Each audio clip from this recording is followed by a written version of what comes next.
मी भारतीय जनता पार्टीचा अधिकृत उमेदवार आहे। जे पक्षाने माझ्यावरती विश्वास ठेवला आहे त्याचं मी नक्कीच सोनं करून दाखवेन। 20 मध्ये आहे आणि मी क मधून उमेदवार आहे। त्यासोबत अजून 2 कुठले उमेदवार आहेत? माझ्या समोर ललिता पाटील ब मधून आहे आणि सुनीता काकडे अ मधून आहे।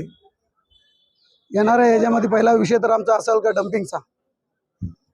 ज्या एरियामध्ये 2017ला जो डम्पिंग ज्या पक्षाची सत्ता आहे त्या लोकांनी बसवला होता तो डम्पिंग आम्ही इथून हटवणार आहे ना। तेच वार्डमध्ये पाण्याची समस्या खूप दिक्कत आहे आणि वार्ड म्हणजे एकदम एवढा खराब केलेला आहे या नगरसेवक लोकांनी। आणि याच्या पुढचा विकास करण्यासाठी आम्ही जनतेचा पाणी, स्वच्छता आणि स्वच्छ रस्ते ही सुविधा आम्ही देणार आहे। सोड मी मायबाप जनताला सांगू इच्छितो की येणारे उमेदवार कसे आहेत, कुठल्या प्रकारचे आहेत आणि तुम्हाला कधी दिसणार सुद्धा वार्डमध्ये नाही अशा प्रकारचे उमेदवार आहेत।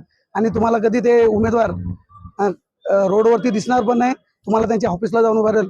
मी जनतेला आश्वासित करतो तर मी येणाऱ्या निवडणुकीमध्ये जर मी पॅनल नंबर 20 मध्ये निवडून आलो तर जनतेचा विश्वास साध्य करून दाखवणार।